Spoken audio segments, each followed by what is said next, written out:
ಹೆಸರು Akash Turgoji and welcome to Turgo kitchen. So summer ಅಂತೂ ಬಂದಾಯಿತು. ಸೊ ಈ ಸಮ್ಮರ್ಗೆ ಒಂದು ಒಳ್ಳೆ ಬಾಡಿ ಕೂಲ್ ಆಗೋ ಡ್ರಿಂಕ್ ಬೇಕೇ ಬೇಕನ್ಸುತ್ತೆ. ಅದಕ್ಕೆ ನಾವಿವತ್ತು ಟ್ರೆಡಿಷನಲ್ ಡ್ರಿಂಕ್ ಮಾಡ್ತಾ ಇದ್ದೀವಿ, ಅದೇ ಮಜ್ಜಿಗೆ. ಸ್ವಲ್ಪ ಜನಕ್ಕೆ ಮಜ್ಜಿಗೆ ಮತ್ತು ಲಸ್ಸಿಯಲ್ಲಿ ಸ್ವಲ್ಪ ಕನ್ಫ್ಯೂಷನ್ ಇರುತ್ತೆ. ಸೊ ಈ ಕನ್ಫ್ಯೂಷನ್ ನನಗೂ ಇತ್ತು. ಸೊ ಸಿಂಪಲ್ ಆಗಿ ಹೇಳ್ಬೇಕಂದ್ರೆ ಎರಡಕ್ಕೂ ಮಾಡೋ ಪ್ರೋಸೆಸ್ ಸೇಮ್.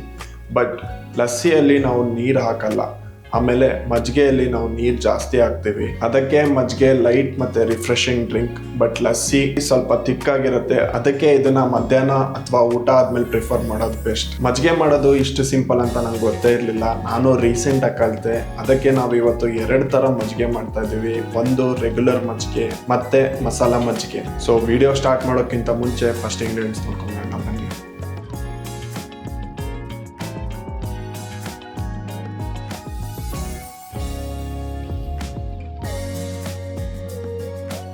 ಮೊದಲಿಗೆ ಒಂದು ಬೌಲ್ ತೊಗೊಂಡು ಇದರಲ್ಲಿ 1/4 ಲೀಟರ್ ಮೊಸರು ಹಾಕ್ತಾ ಇದ್ದೀನಿ. ಇದು 2-3 ಜನಕ್ಕೆ ಆರಾಮ್ಸೆ ಆಗುತ್ತೆ. ಮೊಸರು ಈ ಸ್ಟೇಜಲ್ಲಿ ತಿಕ್ಕಾಗಿರುತ್ತೆ. ಸೊ ಇದನ್ನು ನಾವು ಕಡಿಬೇಕು, ಅಂದರೆ ಲಮ್ಸ್ ಇರೋದನ್ನೆಲ್ಲ ಬೀಟ್ ಮಾಡ್ಕೋಬೇಕು. ಇದನ್ನು ಕಡಿಯೋಕ್ಕೆ ನಾನು ಕಡ್ಗೋಲ್ ತೊಗೊಳ್ತಾ ಇದ್ದೀನಿ. ಹಳೆ ಕಾಲದಲ್ಲಿ ಇದನ್ನು ಯೂಸ್ ಮಾಡ್ತಾ ಇದ್ರು, ಈಗೆಲ್ಲ ಮಿಕ್ಸರ್ ಯೂಸ್ ಮಾಡ್ತಾರೆ. ಇದು ನಿಮ್ಮ ಹತ್ರ ಇದ್ದರೆ ಇದನ್ನೇ ಯೂಸ್ ಮಾಡಿ. ಇದನ್ನು ಪ್ರಾಪರಾಗಿ ಯೂಸ್ ಮಾಡಬೇಕಂದ್ರೆ ಈ ಥರ ಮಧ್ಯಭಾಗದಲ್ಲಿ ಇಟ್ಕೊಂಡು ಪಾಮ್ನ ಒಂದು ಎಂಡಿಂದ ಇನ್ನೊಂದು ಎಂಡ್ ತನಕ ಈ ಥರ ರೊಟೇಟ್ ಮಾಡಬೇಕು. ಇದೇ ಥರ ಮೇಲೆ ಕೆಳಗೆ ಈ ಥರ ಮಾಡ್ತಾ ಇರಬೇಕು. ಇದರಿಂದ ಆ ಲಮ್ಸ್ ಎಲ್ಲ ಕ್ಲಿಯರ್ ಆಗುತ್ತೆ. ಇದನ್ನು ಎಲ್ಲಿ ತನಕ ಕಡಿಬೇಕಂದ್ರೆ ಈ ಥರ ಬಬಲ್ಸ್ ಫಾರ್ಮ್ ಆಗಬೇಕು. ಆಮೇಲೆ ಇದಕ್ಕೆ ಸ್ವಲ್ಪ ರುಚಿಗೆ ತಕ್ಕಷ್ಟು ಉಪ್ಪು ಮತ್ತು 2 ಲೋಟ ನೀರು ಹಾಕಬೇಕು. ಆಗಲೇ ಹೇಳ್ದಾಗೆ ಮಜ್ಜಿಗೆ ನೀರು ಥರನೇ ಇರಬೇಕು. ಚಿಕ್ಕಾಗಿ ಬಂದರೆ ಅದು ಲಸ್ಸಿ ಆಗುತ್ತೆ. ಈಗ ಇದನ್ನು 2-3 ಸಲ ಮೇಲೆ ಕೆಳಗೆ ಮಾಡಿ, ಬೇಕಿದ್ರೆ ಐಸ್ ಕ್ಯೂಬ್ಸ್ ಮತ್ತು ಸ್ವಲ್ಪ ಕೊತ್ತಂಬರಿ ಸೊಪ್ಪು ಮಿಕ್ಸ್ ಮಾಡಿ ಚಿಲ್ಲಾಗಿ ಸರ್ವ್ ಮಾಡಿ. ನೆಕ್ಸ್ಟ್ ಮಸಾಲ ಮಜ್ಜಿಗೆ. ಮೊದಲಿಗೆ ನಾವು ಮಸಾಲ ರೆಡಿ ಮಾಡ್ಕೊಂಬಿಡೋಣ. ಈಗ ಒಂದು ಮಿಕ್ಸರ್ ಜಾರ್ಗೆ 1 tea spoon jeera, 5-6 pepper, 1/2 inch ಅಥವಾ 1 ಇಂಚ್ ಶುಂಠಿ, 1 ಕೈ ಮುಷ್ಟಿಯಷ್ಟು ಪುದೀನ ಮತ್ತು ಕೊತ್ತಂಬರಿ ಸೊಪ್ಪು, ಆಮೇಲೆ ಸ್ವಲ್ಪ ನೀರು, ಇದಿಷ್ಟು ಹಾಕಿ ಬ್ಲೆಂಡ್ ಮಾಡ್ಕೊಂಬಿಡೋಣ.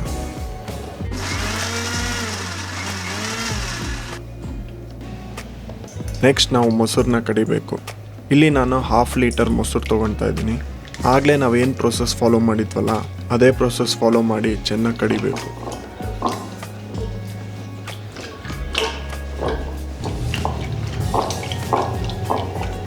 ಲಮ್ಸ್ ಎಲ್ಲ ಕ್ಲಿಯರ್ ಆಗಿ ಥಿಕ್ ಕನ್ಸಿಸ್ಟೆನ್ಸಿ ಆದಮೇಲೆ ಇದಕ್ಕೆ ರುಚಿಗೆ ತಕ್ಕಷ್ಟು ಉಪ್ಪು, ಆಮೇಲೆ ನಾವು ಆಗಲೇ ಗ್ರೈಂಡ್ ಮಾಡಿದ್ದನ್ನು ಇದಕ್ಕೆ ಹಾಕಬೇಕು. ನೆಕ್ಸ್ಟ್ ಇದಕ್ಕೆ 3-4 ಗ್ಲಾಸ್ ನೀರು ಹಾಕಿ ಈಗ ಮತ್ತೆ ಇದನ್ನು ಕಡಿಬೇಕು. ಇದರಿಂದ ಮಸಾಲ ಎಲ್ಲ ಪ್ರಾಪರಾಗಿ ಇನ್ಫ್ಯೂಸ್ ಆಗಿ ನಮ್ಮ ಮಸಾಲ ಮಜ್ಜಿಗೆ ರೆಡಿ ಆಗುತ್ತೆ. ಇದು ಸ್ವಲ್ಪ ಚಿಲ್ಡ್ ಬೇಕಂದರೆ ಐಸ್ ಕ್ಯೂಬ್ಸ್ ಆ್ಯಡ್ ಮಾಡ್ಕೋಬೋದು.